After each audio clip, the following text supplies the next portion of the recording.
मैं विपिन कुमार, कंसल्टेंट पंचायत राज ठोस अपशिष्ट प्रबंधन, आपके समक्ष एक छोटा सा प्रेजेंटेशन दे रहा हूं जिसमें ठोस अपशिष्ट प्रबंधन की नीति एवं उसका क्रियान्वयन त्रिस्तरीय पंचायत स्तर पर कैसे किया जा सकता है उसके बारे में हम चर्चा करेंगे। सर्वप्रथम ये समझना आवश्यक है कि सफाई व्यवस्था और ठोस अपशिष्ट प्रबंधन में मूलभूत अंतर क्या है। सफाई व्यवस्था में जहाँ पर हमारा ठोस अपशिष्ट यानी कूड़े को उठाकर हम एक स्थान से दूसरी जगह स्थानांतरित करते हैं, वहीं ठोस अपशिष्ट प्रबंधन में हम दोनों तरीके के कूड़ा, गीला सूखा यानी जैविक अजैविक को उसके जीवन चक्र के अंदर ही प्रबंधित करते हैं, जिससे कि कहीं किसी तरीके से भी प्रदूषण ना फैले। ये एक चक्रीय गतिविधि है। इसको इस स्लाइड में दिखाया गया है कि किस तरीके से हम उपभोग करते हैं। उपभोग करने के बाद उसके अंदर अपशिष्ट जनित होता है, फिर उस अपशिष्ट का हम कैसे पृथक्करण करते हैं और पृथक्करण करने के बाद उसका एकत्रीकरण और उसके बाद उसका उपचार। जब तक हम उपचार के स्तर तक नहीं जाते, हम ठोस अपशिष्ट प्रबंधन नहीं कर रहे होते हैं। ये मैं बता दूं आपको कि अपशिष्ट प्रबंधन नीति 2017 में इसका स्पष्ट उल्लेख है कि हमें अपशिष्ट को पुनर्चक्रित करना है, उसको चक्रीय स्तर के ऊपर ले जाना है। सर्वप्रथम आप अपने कूड़े को रसोई के स्तर पे ही अलग अलग करें। इसके लिए कोई आपको बहुत बड़े कूड़ेदानों की आवश्यकता नहीं है। आप अपने घर में जो नियमित कूड़ेदान है उसमें गीला कूड़ा इकट्ठा करिए और एक थैले के अंदर आप अपना सूखा कूड़ा इकट्ठा करिए, जिसमें कागज़ है, प्लास्टिक है, कांच है, धातु के अपशिष्ट हैं, उनको आप एक जगह एकत्रित करके रखें। जब आप इस तरीके से गतिविधि करते हैं तो गीले कूड़े की खाद बनाना घर के स्तर पे बहुत सरल हो जाता है। तो आइए देखें हम कैसे इसका एकत्रीकरण करते हैं। सबसे पहले आप देखिए, पहली स्लाइड में घर घर से कूड़ा एकत्रित किया जा रहा है।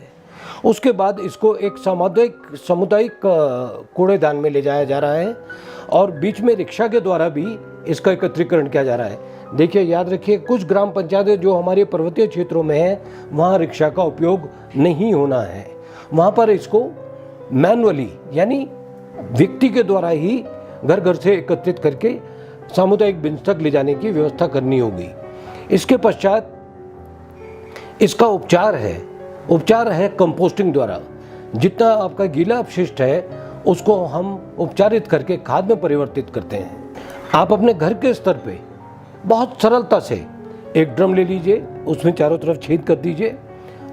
उसमें छेद करने के बाद आप अपना जैविक अपशिष्ट उसमें डालते रहिए, उसे मिट्टी से ढकते रहिए और यदा कदा उसमें छोटे छोटे गुड़ के टुकड़े पानी में घोलकर यदि आप मिला दें तो बहुत सुंदर और बहुत पौष्टिक आपको कंपोस्ट मिलेगा, जिसे कि आप अपने गमलों में, अपने अर्बन गार्डन में, अपने शहरी बगीचे में या जो ग्रामीण आपका घर में गमले और ऐसी व्यवस्था है उसमें आप उसका उपयोग कर सकते हैं। तो ये बहुत सरल विधि है जिसके द्वारा आप एक घर के स्तर के ऊपर जैविक कूड़े का उपचार और उसका खाद बनाने की प्रक्रिया को पूरा कर सकते हैं। सामुदायिक स्तर पे ये देखिए, नादप विधि एक ऐसी विधि है जिसमें 8 बाई 4 बाई 4 फीट का एक गड्ढा बनाया जाता है जमीन से ऊपर और इसमें नीचे उसके फर्श में उसे पक्का कर दिया जाता है, जिससे कि जितने पौष्टिक तत्व हैं वो पानी के साथ जमीन के अंदर ना रिस जाएं। इसमें चारों तरफ छिद्र होते हैं जिससे कि इसके अंदर सरलता से हवा जा सके। इसको ज़्यादा इफेक्टिव बनाने के लिए जो हमें सबसे बड़ी आवश्यकता है वो इसमें RFA शीट यानी ऊपर से इसकी चादर लगानी होती है, जिससे कि भाप के द्वारा इसके अंदर पौष्टिक तत्वों का नुकसान ना हो और नमी इसके अंदर बनी रहे। ये हमारे प्रयोग द्वारा जो हमने प्रयोग करके नादप विधि से खाद बनाई है, ये इस तरीके की पौष्टिक खाद हमें प्राप्त होती है, जिसे आप खेतों में, खलिहानों में, अपने गमलों में, अपनी क्यारियों में इसको लगा सकते हैं और इससे जो उत्पादन होता है वो सामान्य खाद से कहीं बेहतर होता है। तो इस विधि से आप बहुत अच्छा खाद बना सकते हैं। इसके उपरांत जो एक बहुत महत्वपूर्ण हिस्सा है वो ये है कि हमारी पूरी विधि किस तरीके से क्रियान्वित होती है। घरेलू स्तर पे अलग अलग करना हमारा सबसे पहला दायित्व है। इसके उपरांत इसको एकत्रित करने के लिए भी हमें अलग अलग इसको एकत्रित करना होता है, जिससे जैविक कूड़ा और अजैविक कूड़ा यानी गीला कूड़ा और सूखा कूड़ा आपस में ना मिले। इसके बाद गीले कूड़े को हम नादेप खाद के पिट्स में ले जा सकते हैं, जहाँ पर इसका आसानी से खाद बनाया जा सकता है, और सूखे कूड़े को संग्रहण स्थल में ले जाया जा सकता है, जहाँ पर इनका पृथकीकरण करके यानी कागज़, प्लास्टिक, धातु, कांच, इन सबको अलग अलग करके इनको पुनर्चक्रण के लिए भेजा जा सकता है। आपको हम बता दें कि क्लस्टर स्तर पे जो त्रिस्तरीय पंचायतों में ठोस अपशिष्ट यानी जो सूखा वाला अपशिष्ट है उसके प्रबंधन हेतु कॉम्पैक्टर लगाने की व्यवस्था की गई है, जिसे भारत सरकार द्वारा वित्त पोषण हुआ है, जिसमें राज्य का भी वित्त पोषण है। इन कॉम्पैक्टर के माध्यम से कांच को छोड़कर अन्य सारी वस्तुओं को जो अपशिष्ट में होंगी उनको छोटी छोटी पेटियों में बनाकर उनको आसानी से उन पुनर्चक्रण केंद्रों तक लाया जाएगा। इसी संदर्भ में मैं ये कहना चाहता हूँ कि हमारे सचिव एवं हमारे निदेशक महोदय के अथक प्रयासों के पश्चात हरिद्वार में एक प्लास्टिक पुनर्चक्रण प्लांट स्थापित किया जा रहा है, जहाँ पर मिश्रित प्लास्टिक को प्लास्टिक वुड में यानी प्लास्टिक लकड़ी के अंदर परिवर्तित किया जाएगा, जिससे कि चौखटें, दरवाजे, फर्नीचर का निर्माण होगा, जो एक ऐसी लकड़ी होगी जिस पे नमी, दीमक, कीड़े कोई प्रभाव नहीं डालते। एक बार वो हम प्रयोग में ले आए तो वो दीर्घकालीन उसका जीवन काल है। आप देखिए कि किस तरीके से ये कॉम्पैक्टर आपके ग्राम पंचायतों में, त्रिस्तरीय पंचायतों में कार्य करेगा। आप देख सकते हैं ये मशीन है जिसमें कि प्लास्टिक की बोतलों को सघनीकरण किया जा रहा है, जिससे कि बहुत बड़ा जो इनका आयतन है उसे घटाकर एक छोटी सी पेटी में परिवर्तित कर दिया जाता है। आप देख सकते हैं हरी बोतलों को तारों के साथ बांधकर पेटी में परिवर्तित किया गया है। इससे इसका परिवहन बहुत आसान हो जाता है। ज़रा कल्पना करके देखिए कि हमारे जो 4 धाम में अवस्थित ग्रामीण पंचायतें हैं, वहाँ से यदि हमें ठोस अपशिष्ट हरिद्वार तक लाना हो तो उन्हें खुले ट्रक में लाना लगभग असंभव है, क्योंकि उसमें 1 से 1.5 टन से ज़्यादा उसमें अपशिष्ट नहीं आएगा। किंतु जब हम उसका सघनीकरण करेंगे, कॉम्पैक्शन करेंगे, तो हम 3.5 से 5 टन के बीच में ऐसे अपशिष्ट को नीचे ला सकते हैं। तो कम मूल्य के ऊपर हम ज़्यादा अपने अपशिष्ट का प्रबंधन कर पाएंगे। और ये भी मैं आपको बता दूं, इससे ग्राम पंचायतों को एक निश्चित आय भी होगी, जिस आय के द्वारा वो अपना ठोस अपशिष्ट प्रबंधन कार्यक्रम को अपनी ग्राम पंचायतों में सुविधापूर्ण चला सकते हैं। याद रखिए, ठोस अपशिष्ट प्रबंधन नीति 2017 का अवधारणा ठोस अपशिष्ट प्रबंधन नियम 2016, प्लास्टिक कचरा प्रबंधन नियम 2016, बायोमेडिकल वेस्ट मैनेजमेंट रूल्स 2016 के आधार पर ही किया गया है। इसके अतिरिक्त जो हमारे राज्य सरकार के समय समय पर गवर्नमेंट ऑर्डर्स हुए हैं, उनको भी इस पॉलिसी के अंदर हमने संग्रहित किया है और उसी के अनुरूप पॉलिसी को बनाया है, जिसमें एक समुदाय की जिम्मेदारी फिक्स की गई है, उसको जिम्मेदार बनाया गया है और ये सुनिश्चित किया गया है कि समुदाय इस पूरे कार्यक्रम को अपनाए, जिससे कि हमारे ग्रामीण क्षेत्र सफाई के साथ साथ पर्यावरण की दृष्टि से भी स्वच्छ एवं सुंदर बने। धन्यवाद। नमस्कार, मैं डीपी देवराड़ी, पूर्व संयुक्त निदेशक पंचायती राज विभाग उत्तराखंड। आज मैं आपके सामने ठोस अपशिष्ट प्रबंधन की कुछ व्यवहारिक बातों पर चर्चा करूंगा, क्योंकि पूर्व वक्ता ने इसके तकनीकी पहलुओं पर चर्चा की है और मैं इसके कुछ व्यवहारिक या पंचायतों के दायित्वों पर मैं इस पर चर्चा करूंगा। आप जानते हैं कि ठोस अपशिष्ट प्रबंधन एक बहुत बड़ी ज्वलंत समस्या है और इसको देखते हुए उत्तराखंड सरकार ने 2017 में पंचायतों के लिए उत्तराखंड ठोस अपशिष्ट प्रबंधन नीति 2017 प्रख्यापित की और उसमें ये प्रश्न उठ रहा था कि ग्रामीण क्षेत्र में इसको कौन करेगा। तो खास तौर पर त्रिस्तरीय पंचायतों में ये तय किया गया कि ग्राम क्षेत्र में जो ग्राम पंचायत के अंतर्गत है, इसकी सारा दायित्व गांव पंचायतें करेंगी। और गांव पंचायत से बाहर सामूहिक क्षेत्रों में या यात्रा रूटों पे या वन मार्गों पे इसका जो है प्रबंधन जो है जिला पंचायत करेगी। और इस पॉलिसी में इस प्रकार से प्रावधान किए गए हैं जिला पंचायतों को और गांव पंचायत को, खास तौर पर गांव पंचायत को इसमें सशक्त किया गया है। उनको इतने अधिकार दिए गए हैं ताकि वो इसका प्रबंधन अपने गांव पंचायतों में कर सके। इस पॉलिसी में उन सब चीज़ों को भी ध्यान रखा गया कि इस किससे कवर हुई, ताकि कोई कार्य करने में कोई दिक्कत ना आए। उदाहरण के लिए जो आच्छादित की गई है ठोस अपशिष्ट प्रबंधन नियम 2016, प्लास्टिक अपशिष्ट प्रबंधन नियम 2016, C&D अपशिष्ट प्रबंधन नियम 2016, जैविक चिकित्सा अपशिष्ट प्रबंधन नियम 2016 और उत्तराखंड पंचायती राज अधिनियम 2016 की सुसंगत धाराओं से इसको कवर किया गया, ताकि गांव पंचायतों को इसमें कार्य करने में कोई दिक्कत न आए। और गांव पंचायतों को किस प्रकार से इसमें कार्य करना है, कुछ व्यवहारिक चीज़ें मैं इसको बताऊं। सबसे पहले गांव पंचायतों को इसमें एक DPR बनानी होगी। ये व्यवहारिक बात है, डिटेल प्रोजेक्ट रिपोर्ट। इसके लिए उनको एक सर्वे करना होगा और आकलन करना होगा पूरी गांव पंचायत में आपके द्वारा। ये सारा आकलन जब करेंगे हम, तब जाके हम उसके लिए एक DPR बना पाएंगे। संसाधन क्या है हमारे पास, यूजर चार्जर लगाने के व्यवस्थाएं क्या है हमारे पास। तो ये सारी चीज़ें हम जब करेंगे तो उसके बाद हम जो है इसको आगे बढ़ेंगे। इसमें अगर आपने ठोस प्रबंधन करना है तो उसके लिए आपको एक भूमि का चयन भी करना होगा।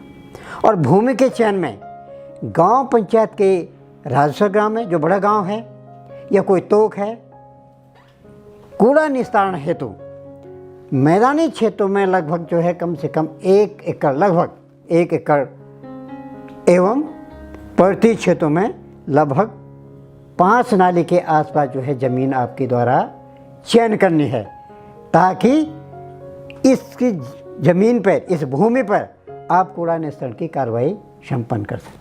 एक दूसरा, आप यह देखेंगे कि क्लस्टर लेवल पर तो न्याय पंचायत स्तर पर कूड़ा निस्तारण की कार्रवाई भी की जानी है। न्याय पंचायत स्तर पर कूड़ा संग्रहण, इसके पृथकीकरण सेग्रीगेशन के लिए तथा कॉम्पैक्टर, और इसके लिए इनको स्थापित करने के लिए ये पूरा जो है, जिसमें कि हम कूड़ा संग्रहण है, जिसमें हम उसका सेग्रीगेशन सेंटर है, जिसमें कॉम्पैक्टर लगाने की बात है, उसको स्थापित करने के लिए मैदानी क्षेत्रों में लगभग 2 एकड़ ज़मीन और पर्वतीय क्षेत्रों में लगभग 10 नाली ज़मीन चयनित की जाए। यहाँ पर ये भी बात आएगी कि धनराशि की बात आएगी। यहाँ पर 15वें वित्त आयोग के स्पष्ट निर्देश हैं के द्वारा कि 15वें वित्त आयोग में कूड़ा प्रबंधन या स्वच्छता से संबंधित कार्यों के लिए आप, या पेयजल की व्यवस्था के लिए आप जो है जो टाइट फंड है उसमें जो है आपको इसमें लगाना है। इसके अलावा आप अनटाइट फंड में भी इसमें काम कर सकते हैं। आप जो है राज्य वित्त आयोग में भी निर्देश जारी हुए हैं उत्तराखंड सरकार के द्वारा। उसमें कहा गया कि राज्य वित्त आयोग के द्वारा भी ठोस अपशिष्ट प्रबंधन के कार्य इसमें किए जा सकते हैं। तो इस धनराशि को आप इसमें लगा सकते हैं। स्वच्छ भारत मिशन के अंतर्गत पंचायतों में ठोस अपशिष्ट से संबंधित आवश्यक कार्यों को कराया जाए इसमें। अभी एक निर्देश से भी आए हैं, जैसे कि जानकारी प्राप्त हुई कि भारत सरकार ने 15वें वित्त आयोग में भी एक निर्देश जारी किए गए कि गांव पंचायत इसको करे, व्यय की कोई दिक्कत नहीं है, उसको आवश्यकता है तो आउटसोर्स से भी कॉन्ट्रैक्ट में काम कर सकती है, आउटसोर्सिंग से काम कर सकती है, यह अनुबंध के आधार पर इसमें कार्य कर सकती है और इसमें वो SFC और TFC की धनराशि का उपयोग कर सकती है। हाँ, इतना जरूर है कि यहाँ पर जो है जब आप अनुबंध करेंगे तो उसी अनुबंध वाले से ही सारी बातें अनुबंध में आ जाए कि उसको क्या क्या करना है, आउटसोर्सिंग में क्या क्या करना है। आप इसमें गाड़ी खरीदने की आवश्यकता नहीं है आपको, क्योंकि गाड़ी अगर आप खरीदते हैं तो वो भविष्य में उसके जो है ऑपरेशनल चार्जेस हैं, जो आवर्ती मद हैं उसकी, ड्राइवर का खर्चा है, तेल का खर्चा है, मेंटेनेंस का खर्चा है, ये बहुत दिक्कत आएगी इसमें। तो अगर आप पूरा आउटसोर्स कर देते हैं तो आउटसोर्स को केवल आपको जो है वो धनराशि जो अनुबंध के आधार पर होगी वो देनी है और उसके आधार पर उसने जो है अवशिष्ट प्रबंधन का कार्य करना है, ठीक है ना। और इसके अलावा जैसे जैसे हम इसको अवशिष्ट प्रबंधन का काम करेंगे, हम कर्मचारियों की सहायता उसमें लेंगे।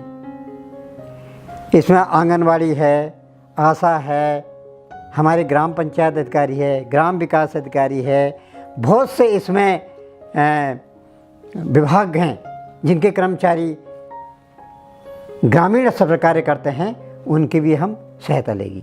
क्योंकि ठोस अवशिष्ट का जो सुव्यवस्थित एवं वैज्ञानिक तरीके से निस्तारण करना इस पॉलिसी का एक उद्देश्य है।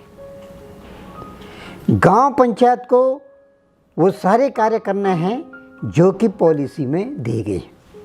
गांव पंचायतों को इसमें दंड देने की व्यवस्था कर रखी है कि अगर कोई आदमी पॉलिसी के प्रावधानों का परिपालन नहीं करता है, उल्लंघन करता है, तो गांव पंचायत उसको दंड दे सकती है।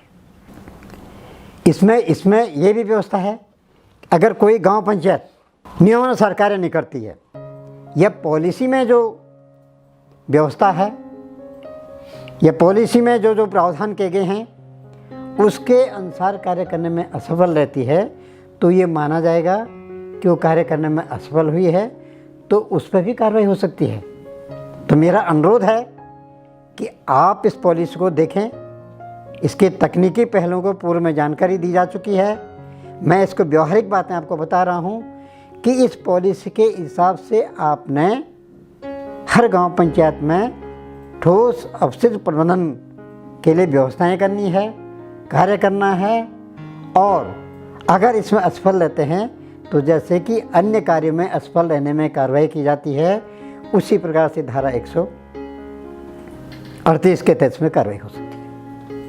और एक चीज़ मैं बहुत महत्वपूर्ण बात बताता हूँ आपको इसमें, कि आप इसमें जो व्यय करेंगे, आप राज्य वित्त आयोग से व्यय करें, आप 15वें वित्त आयोग से व्यय करें, या आप किसी उपयोग शुल्क से व्यय करें या किसी अन्य मद से व्यय करें, तो आप अभिलेखों को बहुत सही सलामत रखिए, वाउचर सुरक्षित रखिए, प्रॉपर रखिए कि जहाँ से खरीद हुई है, खरीद का वाउचर है, उसको फाइलिंग करिए, उसको पासिंग ऑर्डर लगाइए, उसका व्यय करिए। ऑनलाइन भुगतान आप कर रहे हैं तो ऑनलाइन का प्रॉपर रिकॉर्ड रखिए। उसके बाद जब आप व्यय करते हैं तो व्यय का भी आपके पास उसका एक वाउचर रहना चाहिए। अक्सर होता है क्या है, कभी कभी काम तो कर लेते हैं लेकिन व्यय वाउचर सही ढंग से नहीं रखते हैं। उसका क्या असर पड़ता है कि जब कोई शिकायत हो जाती है, कोई जांच हो जाती है, आपके अच्छा कार्य करने के बावजूद भी इसमें अनावश्यक रूप से जो है कार्रवाई हो जाती है, और तब ये को निलंबन की कार्रवाई है या डिसमिसल की कार्रवाई है, यहाँ तक नौबत आ जाती है। तो मेरा अनुरोध है ग्राम प्रधानों से, ग्राम पंचायत अधिकारियों से कि वे अभिलेखों का रखरखाव, वाउचरों का रखरखाव सुव्यवस्थित तरीके से कर रहे हैं, चाहे वो ठोस अपशिष्ट प्रबंधन के कार्य हों या अन्य कार्य हों। यहाँ पर मैं ठोस अपशिष्ट प्रबंधन के संबंध में वार्ता कर रहा हूँ, तो इसके रिकॉर्ड की भी बात है कि इसको भी बिल्कुल आप प्रॉपर रखिए। यही नहीं, हमने क्लस्टर स्तर की कार्रवाई इसमें कर सकते हैं गांव पंचायतें। और अभी आपने देखा है कि देहरादून जनपद में 8 गांव पंचायतों में भोगपुर क्लस्टर में ये कार्य जो है पिछले 2018 से संचालित किया जा रहा है और सफलतापूर्वक कार्य अभी तक कर रहे हैं। तो ऐसा नहीं कि संयुक्त समिति से काम नहीं हो सकता है। ऐसी संभावना जहाँ पर है गांव पंचायतें, जो गांव पंचायतें मिलकर क्लस्टर बनाती है, वो सामूहिक रूप से भी इस ठोस अपशिष्ट प्रबंधन का कार्य संचालन कर सकती है। तो ये पॉलिसी में प्रोविजन है। पॉलिसी में एक फ़ायदा है कि आप व्यक्तिगत रूप से गांव पंचायत भी कर सकती है, करना है उनको, सामूहिक रूप से क्लस्टर स्तर पर कार्य कर सकते हैं। और ये सफलता आपने देखी होगी, सुनी होगी, और नहीं सुनी तो अभी सुन लें आप। मैं आपको बता रहा हूँ कि जनपद देहरादून के भोगपुर क्लस्टर में 2018 से ये कार्य चल रहा है। आपको कम से कम अवशिष्ट उत्पन्न करना है, रिड्यूस 3R का सिस्टम कम से कम करना है। संभव हो, जहाँ तक संभव हो, रीयूज़ करना है। आपके बॉटल्स है, प्लास्टिक की बोतल है, आपके कंटेनर है, डब्बे हैं, कैरी बैग है आदि जो भी दोबारा प्रयोग हो सकते हैं, कोशिश करें कि बार बार उसको खरीदना, बार बार न लाएं और उसको रीयूज़ करें। और रिसाइकलिंग का जो है तीसरा सिद्धांत है, 3R का सिद्धांत है, रिसाइकलिंग भी इसमें पुनर्चक्रण के माध्यम से समस्त अवशिष्ट का करना है। गीले कूड़े का आप कंपोस्टीकरण से के माध्यम से करना है, और सूखे कूड़ा जिससे कि हम प्लास्टिक आदि का जो है, हम प्लास्टिक है, कागज़ है, धातु है, कांच है, इसको हम रिसाइकलिंग पुनर्चक्रण के माध्यम से इसको निस्तारण सुनिश्चित किया जाना है। तो ये सारी बातें, इसमें बहुत से ठोस अपशिष्ट प्रबंधन है जो आपको व्यावहारिक रूप से देखना है। तो ये आप एक पास ये देखिए कि दंड है, मैंने कहा कर्तव्य और जिम्मेदारियों के निर्वहन आपको करना है, और अगर ऐसा नहीं करते तो कार्रवाई होगी। तो मैं ज़्यादा न कहते हुए आपसे अनुरोध करूँगा कि एक बाध्यता है ये प्रत्येक गांव पंचायत को, माननीय न्यायालय के द्वारा भी इसमें निर्देश देंगे कि हर पंचायत को ये ठोस अपशिष्ट प्रबंधन का कार्य करना है। तो और राष्ट्रीय हरित क्रांति मिशन के द्वारा भी, जो हरित मिशन ट्रिब्यूनरी बोर्ड है, ग्रीन ट्रिब्यूनरी बोर्ड है, उसके द्वारा भी ये निर्देश हैं। तो ये सब आपको करना है। तो इसको करिए, आप बहुत व्यवस्थित तरीके से करिए। और ज़्यादा न कहते हुए बहुत बहुत धन्यवाद आपको। नमस्कार।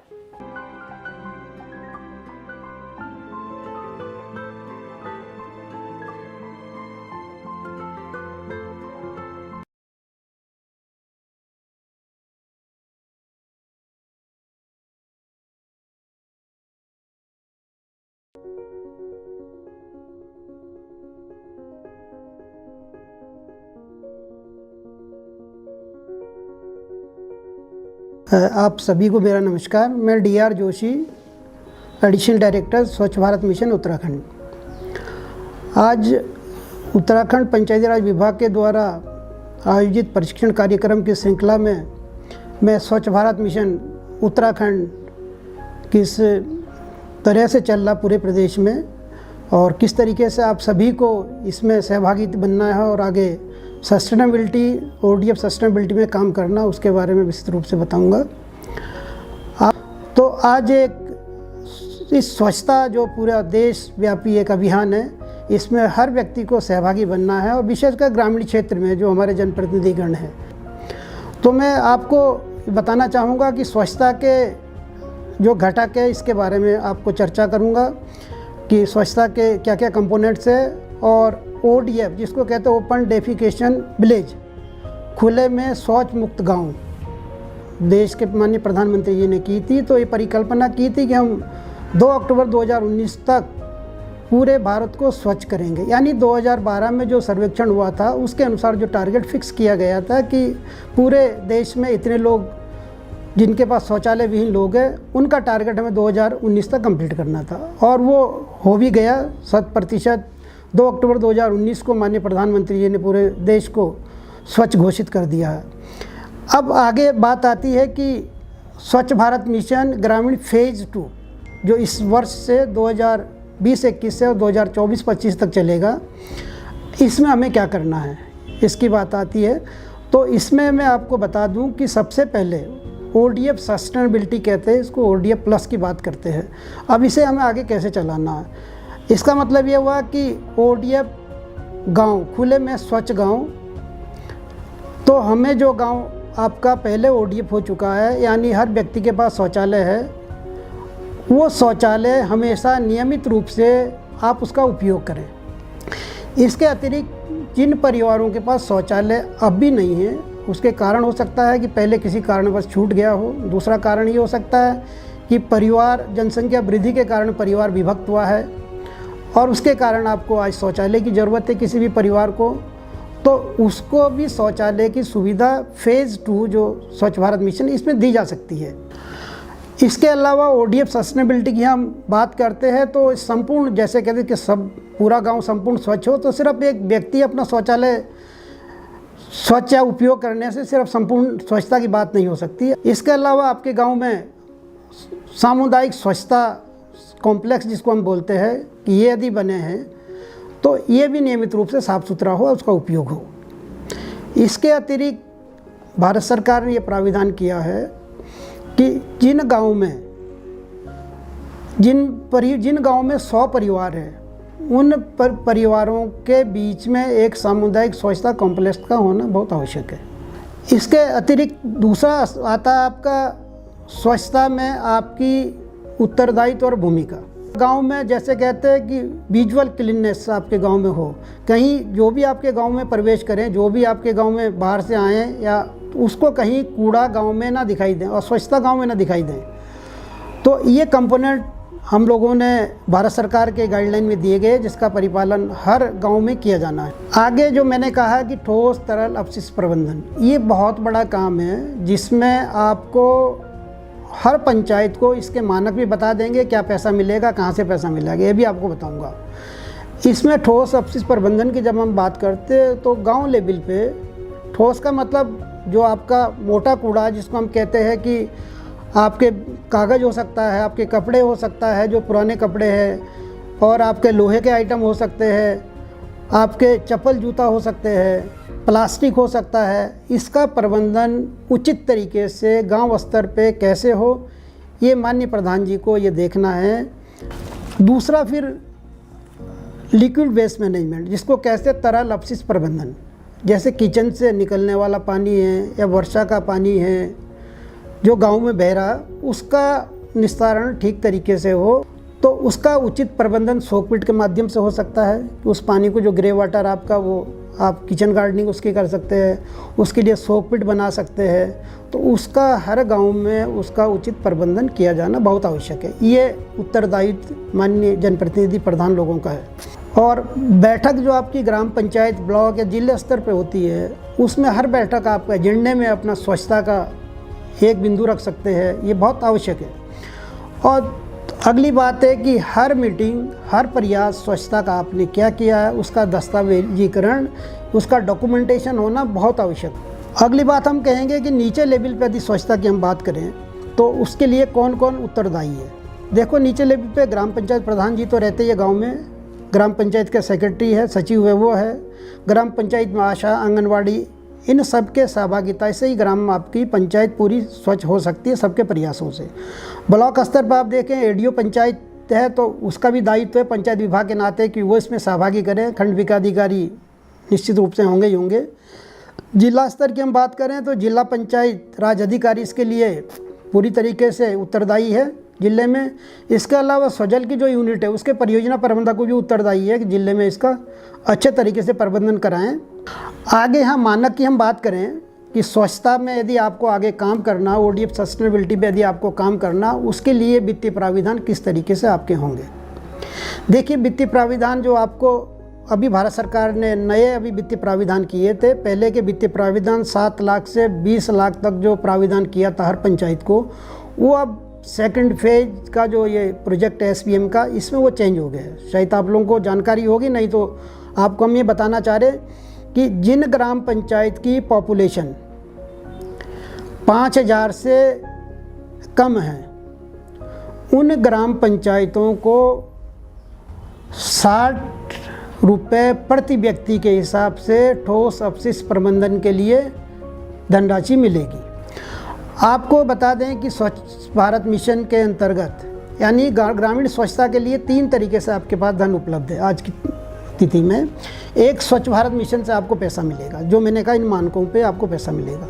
दूसरा, आपके पास 15 वित्त आयोग की धनराशि हर पंचायत में उपलब्ध है, उसमें आप संपूर्ण स्वच्छता के लिए फिक्स कर दिया भारत सरकार ने कि टोटल धनराशि जो आपको ग्राम पंचायत को मिलेगी, उस संपूर्ण धनराशि का 50% आप पेयजल और स्वच्छता में खर्च करेंगे माननीय प्रधानगण, और उस 50% का भी 5% पेयजल में और 5% स्वच्छता में खर्च करेंगे। ये मैंडेटरी आपके लिए आवश्यक है, ठीक है।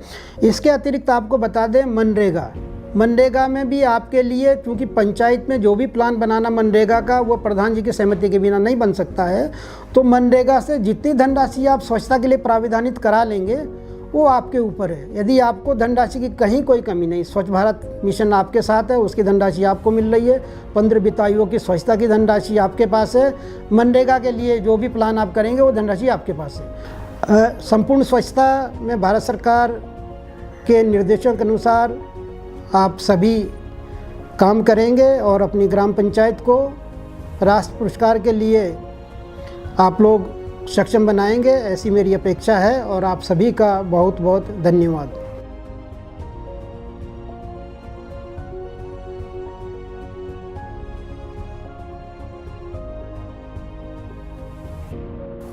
मैं डॉक्टर नरेश गोपाल श्रीवास्तव, पूर्व अतिरिक्त महाप्रबंधक प्रदूषण नियंत्रण अनुसंधान संस्थान में कार्यरत था। संसाधन आजकल डिप्लीट होते जा रहे हैं और उसको हमें रिवाइव करने की आवश्यकता है। तो इसी संदर्भ में मैं आज आप लोगों को जो एग्जिस्टिंग जो तालाब हैं, जो कि हर गांव में रहते हैं, हर जगह रहते हैं, उनकी कंडीशन आजकल काफ़ी दयनीय हो गई है। लोगों ने उसमें कचरा फेंकना शुरू कर दिया है, उसको इंक्रोच करना शुरू कर दिया है। तो जो एक्चुअल उसकी कैपेसिटी थी पानी स्टोरेज की, वह ख़त्म हो गई है, जिसके कारण उसकी जो डेप्थ है वो भी डिप्लीट हो गई है। तो इस बारे में मैं आप लोगों को आज बताना चाह रहा हूँ कि प्राकृतिक उपचार प्रणाली एक विधि है जिसके कारण तालाबों का पुनर्जीवन संभव है। तालाबों का पुनर्जीवन क्यों ज़रूरी है?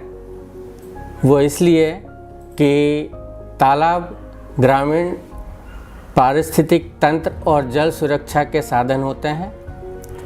गांव में अच्छी तरह से बनाए गए तालाब सूक्ष्म जलवायु में सुधार करते हैं और आजीविका गतिविधि जैसे मछली पालन, बागवानी में मदद करते हैं। तालाबों में पानी की उपलब्धता भूजल पुनर्भरण में मदद करती है।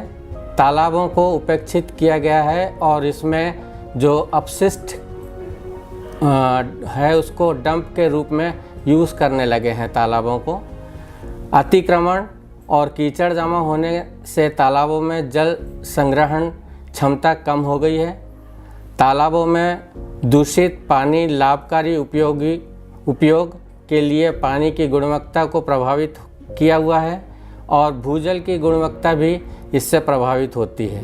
तो प्रदूषण में GHG में जो ग्रीन हाउस गैसेस हैं, जो कचरा नीचे डिकम्पोज होता है, उससे ग्रीन हाउस गैसेस भी उत्सर्जित होती है, जिसके कारण जो क्लाइमेटिक चेंज है उस पर भी इम्पैक्ट पड़ता है। तालाब के कायाकल्प के लिए क्या किया जाए, ये बहुत आवश्यकता है कि हमें पहले उसका उद्देश्य मिल जाए और उसको किस टाइप से हमें उसको वर्क करना है, एग्जीक्यूट करना है, उसके बारे में हमें थोड़ी जानकारी होना चाहिए।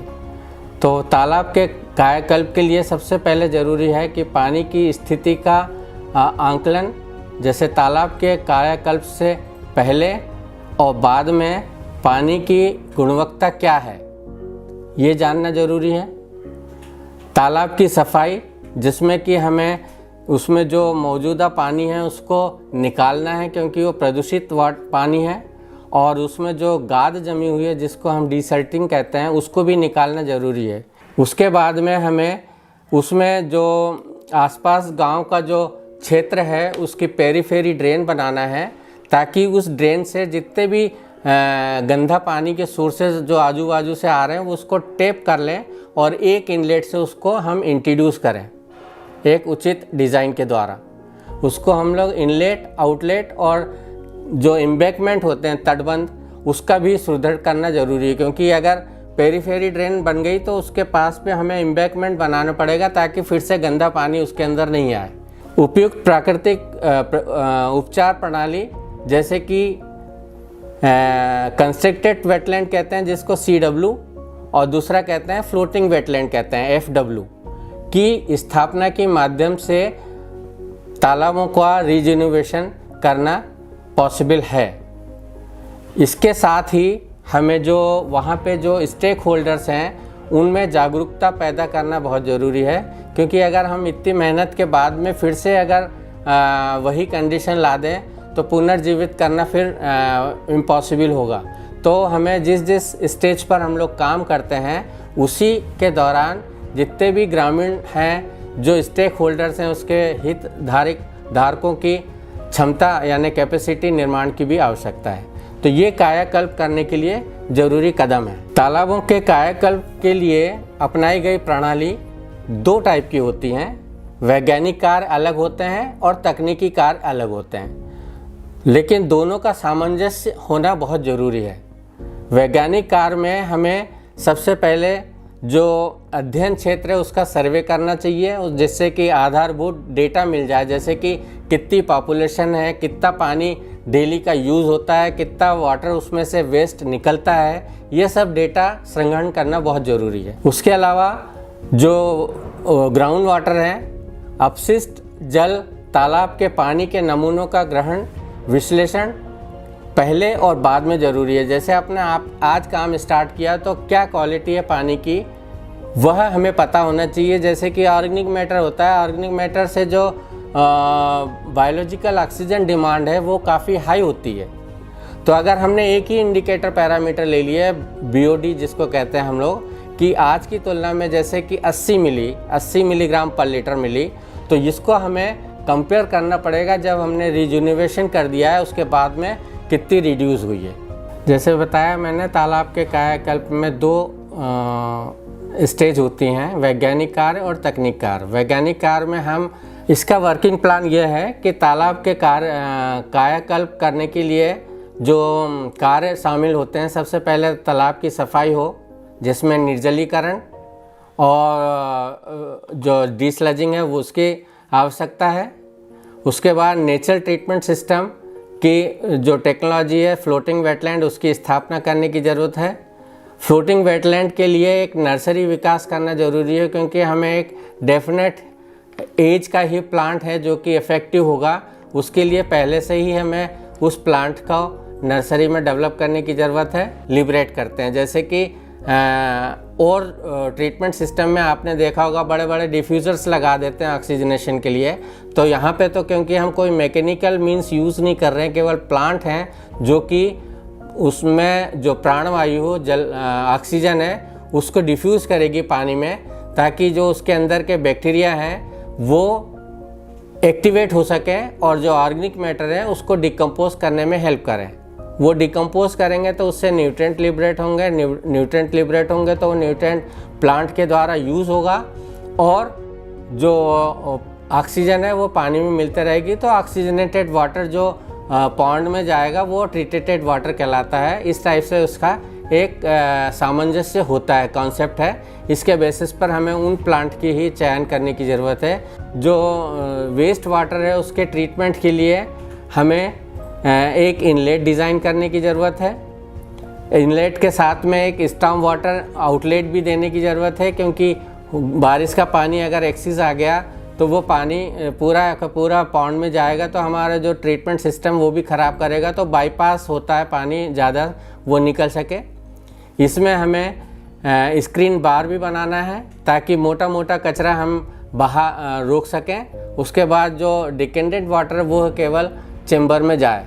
सेडिमेंटेशन चेम्बर बनाते हैं जिसके अंदर, इसके साथ ही हमें इसके जो गुण हैं, वाटर क्वालिटी है, उसका असेसमेंट बहुत ज़रूरी है कि पहले क्या वाटर क्वालिटी थी और बाद में क्या थी। इसके बेसिस पर हम बता सकते हैं कि हमारे ट्रीटमेंट एफिशिएंसी कितनी रही। इसके अलावा हमें कैपेसिटी बिल्डिंग क्षमता निर्माण की बहुत आवश्यकता है, ताकि अगर हम एक पॉन्ड में डेमोन्स्ट्रेशन कर रहे हैं, उसमें हमने 10 लोगों को डेवलप किया, तो वो उसी के बेसिस पर मल्टीप्लाई करके अपने गांव में जो दूसरे पॉन्ड है उसमें वो काम इंडिपेंडेंटली कर सकते हैं। तो इस तरह से हम लोग पॉन्ड का रिजुनोवेशन का कार्य बहुत सरल तरीके से गांव में कर सकते हैं। इसमें कोई हाईली क्वालिफाइड पर्सन की भी ज़रूरत नहीं है। इसमें ऑपरेशन मेंटेनेंस बहुत कम है। जैसे कि ऑपरेशन मेंटेनेंस में केवल वही प्रॉब्लम है कि जो नाली आपकी आई हुई है उसमें हमने जो स्क्रीन बार लगाया है, तो उसमें जो कचरा आया हुआ है उसको वहाँ सफाई कर्मचारी होता है, उससे हम लोग फोर्टनाइटली या अगर कचरा ज़्यादा आ रहा है तो फ्रीक्वेंसी कम कर दें, अल्टरनेट डे में वो कचरा निकालते रहें, तो पानी जो डिकेंडेंट वाटर है वो केवल सिस्टम में जाए। Thank you.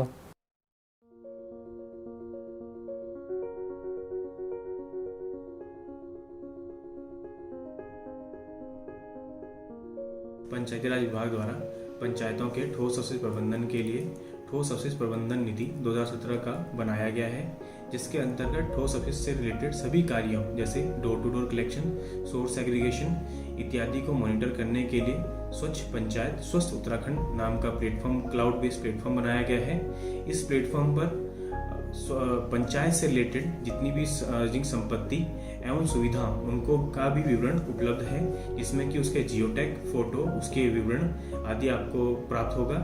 इसके अतिरिक्त एक मोबाइल बेस्ड एप्लीकेशन का भी निर्माण किया गया है, जिसपे पंचायत के सभी अधिकारी एवं जनप्रतिनिधि स्वच्छता से रिलेटेड जितने भी कार्य हैं उनकी इंफॉर्मेशन ले सकेंगे।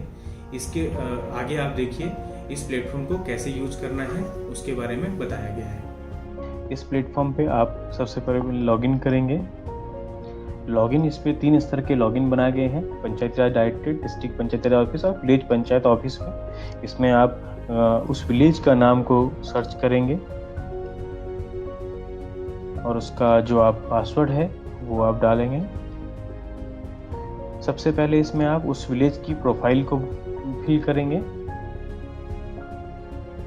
इस प्रोफाइल में आप प्रधान का नाम और आपके पंचायत सेक्रेटरी की detail, phone number, email ID वगैरह आप फिल करेंगे। इसके बाद इसमें आप डेमोग्राफिक डेटा, जिसमें वार्ड का नंबर और आपके कितने वार्ड हैं, कि रेवेन्यू विलेज कितने हैं, उसमें उस गांव की बाउंड्री क्या है, सेंसस का डेटा, इस इत्यादि डेटा आप फिल करेंगे। इसके पश्चात इंफ्रास्ट्रक्चर का डेटा, आपके गांव में कितनी ही किस टाइप के इंफ्रास्ट्रक्चर हैं, आप इसको ऐप के थ्रू भरेंगे और आप वेब के थ्रू भी भर सकते हैं। इसमें सॉलिड वेस्ट के सारे क्रियाकलापों को मॉनिटर करने के लिए हमने एक स्कीम प्रोग्रेस बनाया है।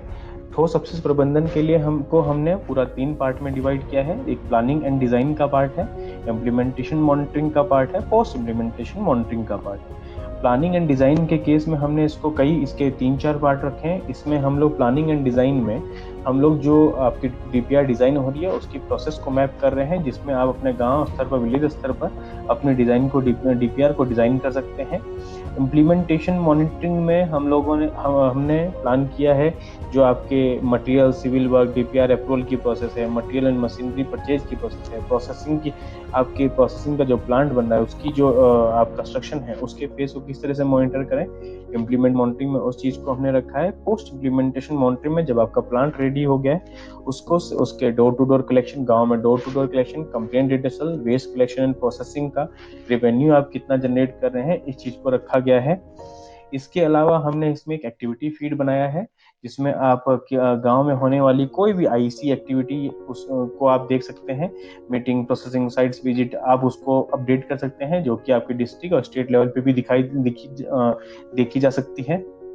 इसके अलावा इसमें डॉक्यूमेंट के लिए हमने एक टैब बनाया है जिसमें आपका गवर्नमेंट ऑर्डर, जो भी आपके डायरेक्टरेट लेवल से या गवर्नमेंट के लेवल से जितने भी डॉक्यूमेंट आपके स्वच्छता से रिलेटेड होंगे, जो कि इसको आप यहाँ पर देख सकते हैं। इसमें एक और हमने पार्ट रखा है टीम का, जिसमें आप अपने इलेक्टेड रिप्रेजेंटेटिव का डेटा, आप जितनी भी सैनिटेशन कमेटी है या और कोई कमेटी है उसके डेटा को आप रख सकते हैं। इसके अलावा इसमें ग्राम पंचायत का डैशबोर्ड है, इसमें आप ग्राम पंचायत पे जो भी आपने कार्य किए हैं वो आप दे सकते हैं, उनका जियो टैग फोटो, उसका आप लोकेशन दे सकते हैं।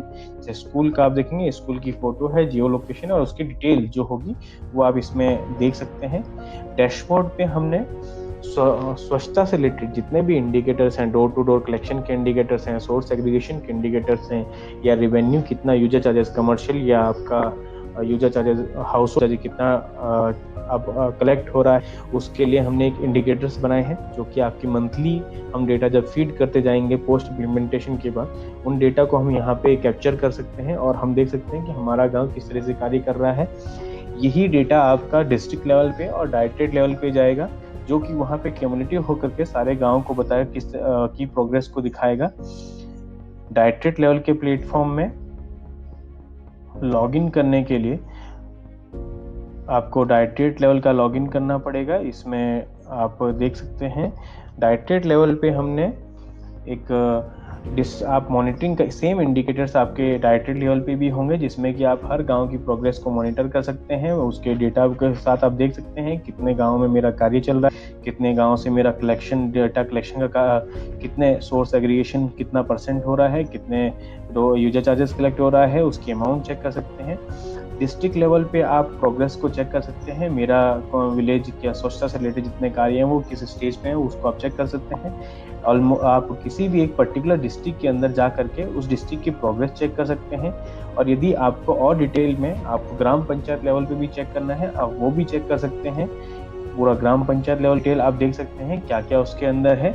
इस प्लेटफॉर्म को इसी तरीके से डिज़ाइन किया गया है कि आप हर एक गाँव की विलेज लेवल पे आप मॉनिटर कर सकें, और विलेज लेवल जो हमारे जनप्रतिनिधि हैं वो अपनी सारी क्रियाकलापों को, स्वच्छता से रिलेटेड क्रियाकलापों को इस प्लेटफॉर्म पे डाल सकते हैं। धन्यवाद।